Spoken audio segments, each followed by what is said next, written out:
یہ بغداد شہر کے چوراہوں میں سے ایک چوراہے کا منظر ہے، جہاں شہر بھر کا غریب اور دہاڑی دار مزدور طبقہ اپنے خاندان کے پیٹ کی آگ بجھانے کے لیے بھیڑ جمائے رہتا تھا۔ اسی شہر بغداد میں ایک امیر شخص رہتا تھا جس کا نام ہاشم تھا۔ ہاشم کو گاہے بگاہے کام کروانے کے لیے کسی نہ کسی دہاڑی دار مزدور کی ضرورت رہتی تھی۔ ایک دن ہاشم اس نیت سے چوراہے پر پہنچا کہ کوئی مزدور مل جائے جس سے وہ آج کے دن کا کام کروا سکے۔ چوراہے پر لگی مزدوروں کی بھیڑ یوں ایک سمت سے دوسری سمت جاتی تھی جیسے سمندر کی لہریں ہوں جو بار بار ساحل سے آ کر ٹکراتی ہیں اور پھر واپس چلی جاتی ہیں۔ جیسے ہی کوئی دولت مند کسی مزدور کی تلاش میں آتا، چوراہے سے ایک سے بڑھ کر ایک اونچی آواز آتی کہ جناب، میں حاضر ہوں، میں حاضر ہوں۔ ہاشم کو چوراہے پر مزدوروں کی اس حالت پر بڑا ترس آیا، مگر ساتھ ہی اسے تعجب بھی بہت ہوا، کیونکہ مزدوروں کی اس بھیڑ میں ایک ایسا مزدور بھی تھا جو بالکل چپ چاپ ایک جگہ بیٹھا ہوا تھا۔ چہرے سے معلوم ہوتا تھا کہ یہ بالکل پر یقین ہے کہ اس کا خریدار خود اس کے پاس چل کر آئے گا۔ ہاشم سیدھا اس نوجوان کے پاس گیا اور کہنے لگا کہ کیا تمہیں کام کی ضرورت ہے؟ نوجوان بولا، میں آپ کا کام ضرور کروں گا۔ اگر میں اس چوراہے پر بیٹھا ہوں تو کام کے لیے ہی بیٹھا ہوں، مگر میں دہاڑی کے 50 درہم لوں گا۔ کیا آپ کو منظور ہے؟ ہاشم حیران ہو کر بولا، 50 درہم؟ یہ تو بہت زیادہ ہے، باقی مزدور تو صرف 5 درہم ہی لیتے ہیں۔ آخر تم ایسا کیا کرتے ہو کہ جس کے میں تمہیں 50 درہم دوں؟ نوجوان بولا، اگر آپ کو منظور نہیں تو 5 درہم والے مزدوروں کی بھرمار لگی ہوئی ہے، آپ انہی میں سے کسی کو لے جائیے۔ ہاشم کو بڑا تجسس ہوا، پھر کچھ سوچ کر بولا، اچھا ٹھیک ہے، مجھے منظور ہے۔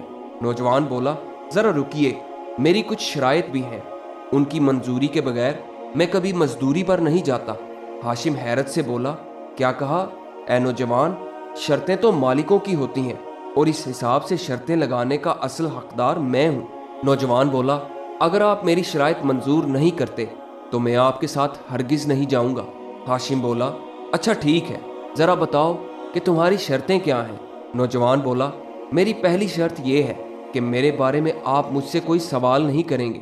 میری دوسری شرط یہ ہے کہ جیسے ہی اذان ہوئی تو اس وقت سے لے کر نماز پڑھنے تک میں آپ کا مزدور نہیں رہوں گا، اور اس دوران میں آپ کی کوئی بات نہیں مانوں گا، اور نہ ہی آپ مجھ پر کوئی حکم چلانے کے مجاز ہوں گے۔ میری تیسری شرط یہ ہے کہ اگر آپ نے مجھ سے کوئی سوال کیا تو میری مرضی ہوگی کہ میں آپ کے اس سوال کا جواب دوں یا نہ دوں۔ ہاشم یہ سن کر مسکرا کر بولا، بڑے ہی انوکھے دہاڑی دار ہو ویسے، چلو مجھے یہ بھی منظور ہے، اب اپنا سامان لو اور کام پر چلو۔ چنانچہ ہاشم اور وہ نوجوان چلتے چلتے ہاشم کے گھر پہنچ گئے۔ نوجوان نے کام کرنا شروع کیا تو ہاشم دیکھ کر حیران رہ گیا کہ جو کام ایک مزدور پورے دن میں کرتا ہے، اس نوجوان نے تو وہ کام صرف 2 گھنٹے میں ہی کر دیا ہے۔ ہاشم نے اسے مزید کام پر لگایا اور خود کہیں باہر چلا گیا۔ مزدور گلی میں مٹی کھود رہا تھا کہ اچانک اذان کی آواز آنا شروع ہو گئی۔ مزدور نے کدال وہیں پھینکی اور وہاں سے جانے کے لیے قدم بڑھانے لگا۔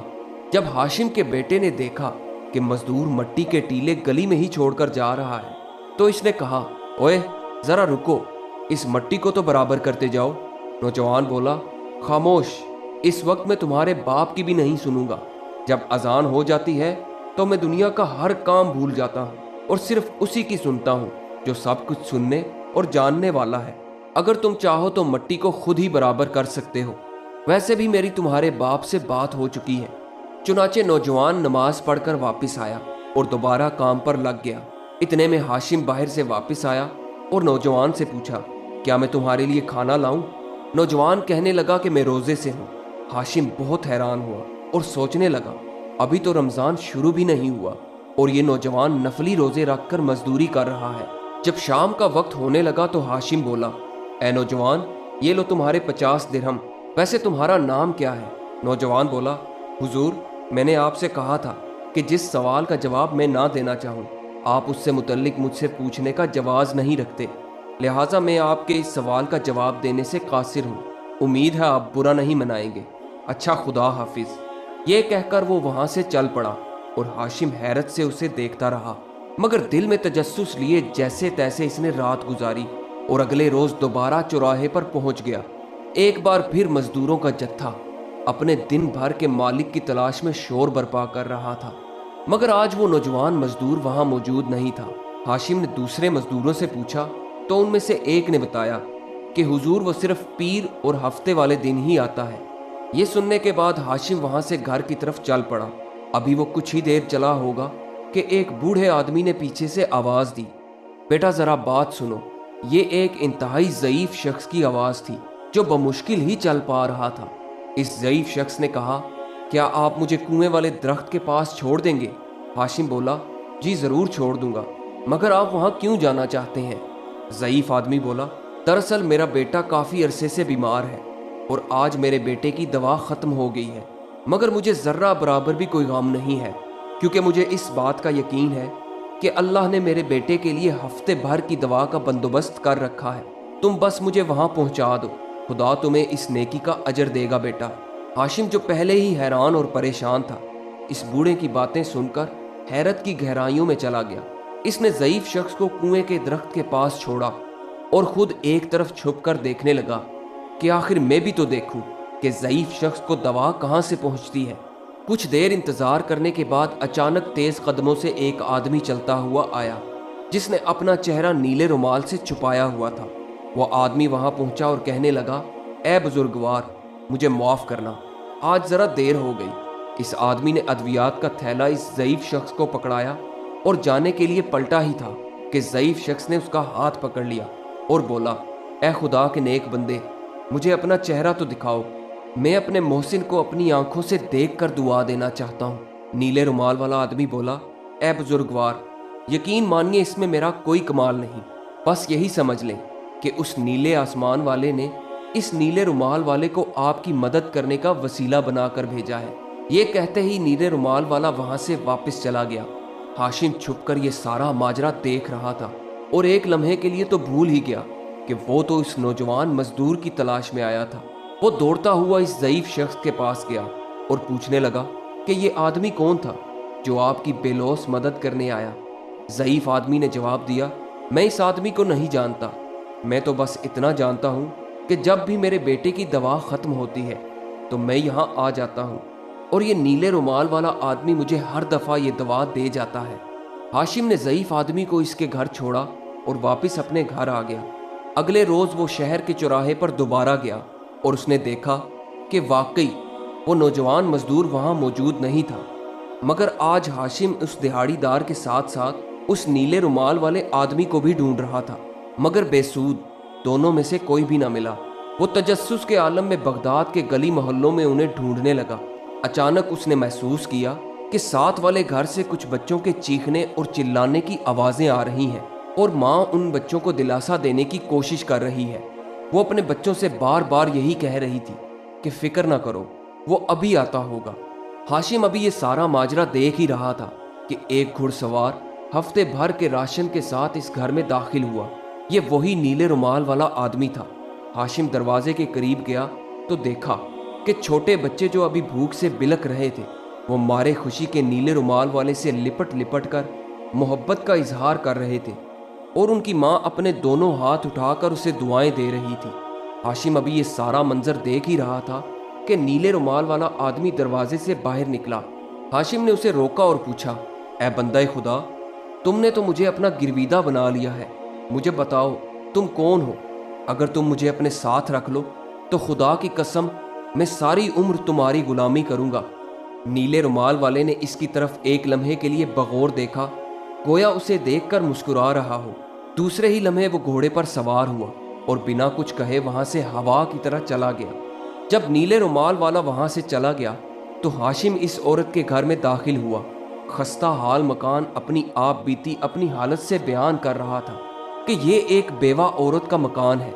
हाशिम ने औरत से पूछा, क्या आपको मालूम है कि ये नीले रुमाल वाला शख्स कौन है? औरत ने जवाब दिया, मैं उसे नहीं जानती, मैं तो बस इतना जानती हूँ कि ये कोई फरिश्ता सिफ्त इंसान है जो मुझे हर हफ्ते खाने पीने का सामान मुहैया करता है। आज वो मामूल से थोड़ी देर से आया और आज पहली बार ऐसा हुआ कि मेरे बच्चों के रोने की आवाज़ गली तक पहुँच गई, वरना इससे पहले ऐसा कभी नहीं हुआ कि वो एक लम्हे के लिए भी देर से आया हो। इतना सुनने के बाद हाशिम वहाँ से पलटा और सोचों के एक जहान में खोया हुआ घर आ गया। अगले 2 दिन भी हाशिम का यही मामूल रहा। वो बगदाद की गलियों और बाजारों में इस दिहाड़ीदार और नीले रुमाल वाले दोनों आदमियों को ढूंढता रहा, मगर दोनों का कहीं अता पता ना मिल सका। हफ्ते वाले दिन वो चौराहे पर पहुंचा और देखा कि वो दिहाड़ीदार नौजवान वहां मौजूद था। हाशिम सीधा चलता हुआ इस दिहाड़ीदार नौजवान के पास गया और कहने लगा, मैंने तुम्हें कहाँ कहाँ नहीं ढूंढा।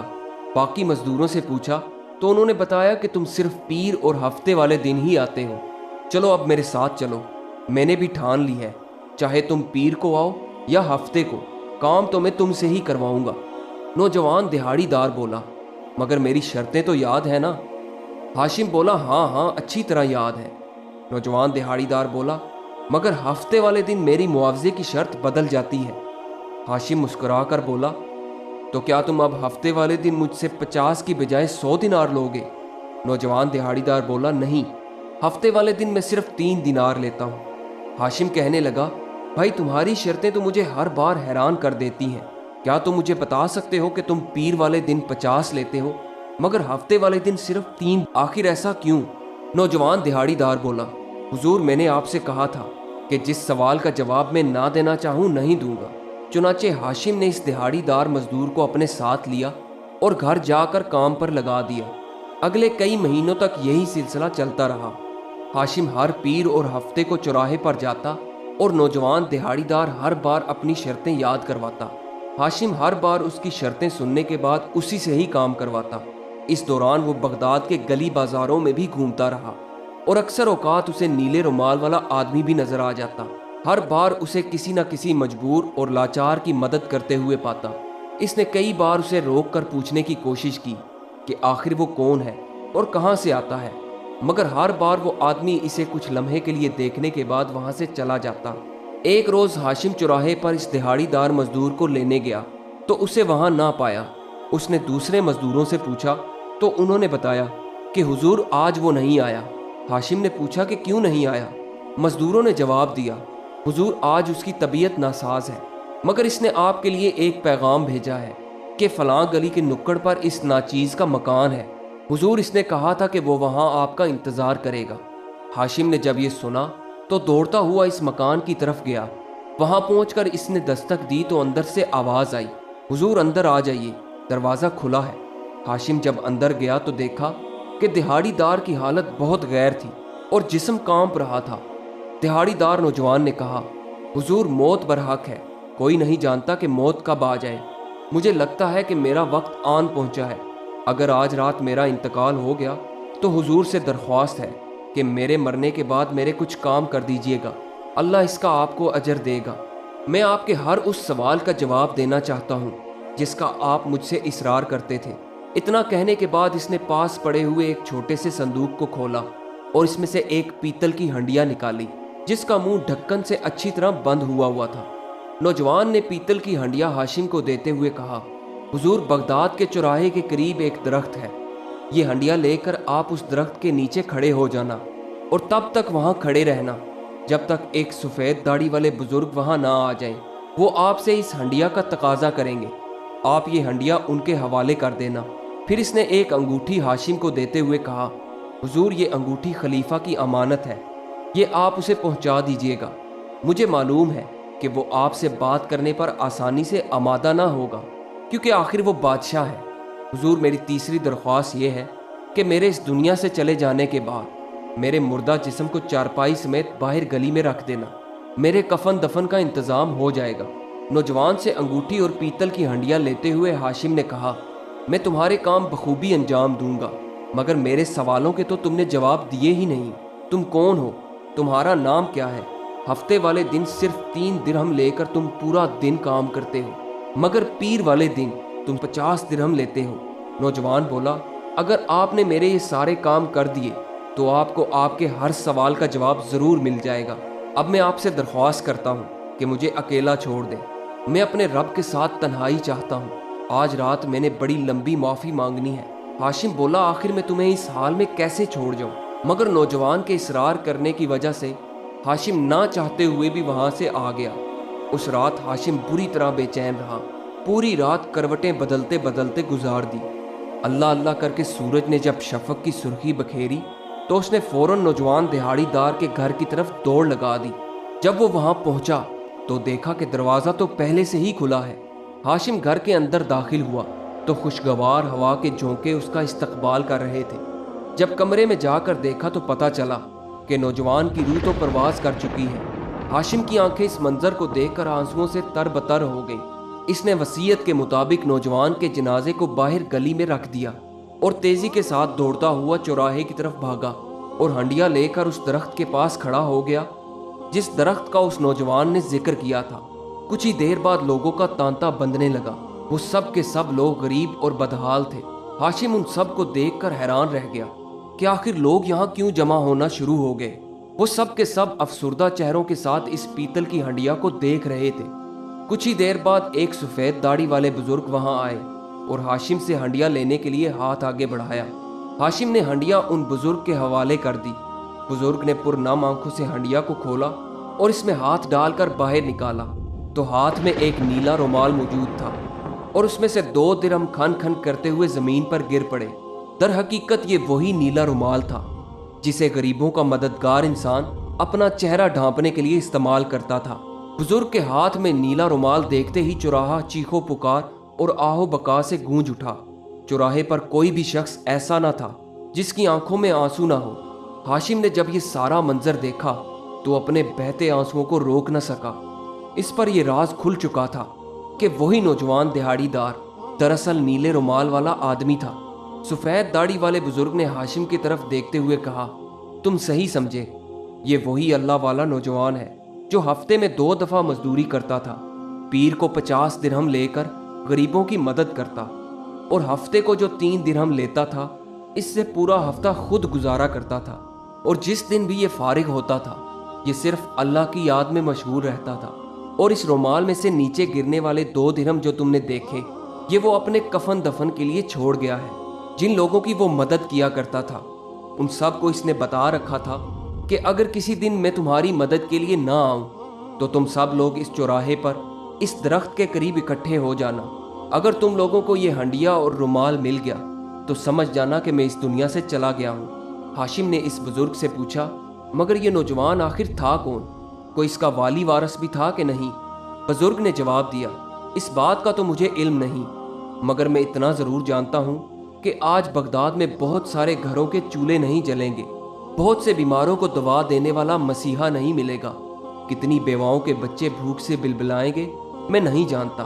اس کے بعد سارے کا سارا مجمع زارو قطار روتے ہوئے اس نوجوان کے گھر پہنچا جہاں گلی میں اس نوجوان کا جنازہ انتظار کر رہا تھا۔ سب نے مل کر نوجوان کے کفن دفن میں شرکت کی۔ ہاشم جب نوجوان کے آخری فرائض سے فارغ ہوا تو اسے یاد آیا کہ خلیفہ کو اس کی امانت پہنچانی ہے، چنانچہ وہ تیز قدموں سے دوڑتا ہوا محل کی طرف چل پڑا۔ جب وہ محل پہنچا تو دیکھا کہ خلیفہ اپنے وزیروں کے ساتھ باغ میں ٹہل رہا تھا۔ ہاشم نے خلیفہ سے بات کرنے کی کوشش کی تو خلیفہ بولا، ابھی میرے پاس وقت نہیں، تم بعد میں آ جانا۔ ہاشم بولا، جناب میرے پاس ایک انگوٹھی ہے جو آپ کی طرف بھیجی گئی ہے۔ یہ سنتے ہی خلیفہ ہاشم کو دوسری طرف لے گیا اور بولا، دکھاؤ ذرا کون سی انگوٹھی ہے۔ ہاشم نے انگوٹھی دکھائی تو خلیفہ نے انگوٹھی کو پکڑ کر اپنے سینے سے لگا لیا اور انگوٹھی چومتے ہوئے پوچھا، تمہیں یہ انگوٹھی کہاں سے ملی؟ تمہیں خدا کا واسطہ مجھے اس انگوٹھی والے کے پاس لے چلو۔ ہاشم بولا، انگوٹھی والے کا تو انتقال ہو چکا ہے، آج ہی بغداد بھر کے جمع غفیر نے اسے دفنایا ہے۔ یہ سنتے ہی خلیفہ دھاڑے مار مار کر رونے لگا اور ہاشم سے کہا کہ مجھے اس کی قبر پر لے چلو۔ خلیفہ ننگے پیروں بغداد کی گلیوں میں دوڑتا ہوا نوجوان کی قبر سے جا کر لپٹ گیا اور روتے ہوئے کہنے لگا، میں نے تمہیں کہاں کہاں نہیں ڈھونڈا مگر تم نہیں ملے، اور اگر اب تم مل گئے تو کس حال میں ملے ہو؟ ہاشم نے پوچھا، حضور آپ اس نوجوان کی موت پر اتنے غمزدہ کیوں ہیں؟ خلیفہ بولا، یہ جو قبر تم دیکھ رہے ہو یہ میرے بیٹے کی قبر ہے۔ دراصل یہ بچپن سے ہی ایک بزرگ کے پاس جایا کرتا تھا اور پورا دن اللہ تعالیٰ کی عبادت میں گزار دیتا تھا۔ اس نے مجھے کتنی بار سمجھایا کہ میں دنیا کے مال و اسباب کے پیچھے نہ بھاگوں۔ کئی بار اس نے مجھے تاکید کی کہ اگر میں یوں ہی دنیا کا مال و اسباب جمع کرتا رہا تو وہ مجھے چھوڑ کر چلا جائے گا۔ یہ کہتا تھا، ابا حضور اتنے گناہ مت کمائیے جس کا بعد میں حساب نہ دیا جا سکے۔ मगर मैंने इसकी एक न सुनी। लोग अपनी औलाद को समझाते हैं, मगर यहाँ औलाद अपने वालिदैन को समझा रही थी। मगर अफसोस है मुझ पे, मैंने इसकी एक न सुनी। फिर मुझे भी इसकी सज़ा मिली और इसने मुझसे मुंह फेर लिया और मुझे हमेशा के लिए छोड़कर चला गया और गुरबा की तरह ज़िंदगी गुजारने लगा। इसके बाद खलीफा काफ़ी अरसे तक उस नेक बुजुर्ग को ढूंढता रहा और आखिरकार उसी चौराहे पर उस दरख्त के पास उन बुजुर्ग को खड़े पाया। खलीफा ने बुजुर्ग के कदमों में गिरकर सच्चे दिल से तौबा की। उसने उन बुजुर्ग से कहा कि लाइए वो नीला रुमाल मुझे दीजिए। आज के बाद मेरा बेटा जो काम छोड़ गया था, मैं खुद उसे जारी रखूंगा। मैं वादा करता हूँ कि ये नीला रुमाल मैं खुद अपने चेहरे पर लपेटूंगा और एक एक गरीब के घर जाकर उसकी मदद करूंगा। दोस्तों, ये कहानी आपको कैसी लगी? कमेंट्स में अपनी राय का इजहार ज़रूर कीजिएगा और हमारे चैनल को सब्सक्राइब ज़रूर कीजिएगा। वीडियो देखने का बहुत बहुत शुक्रिया।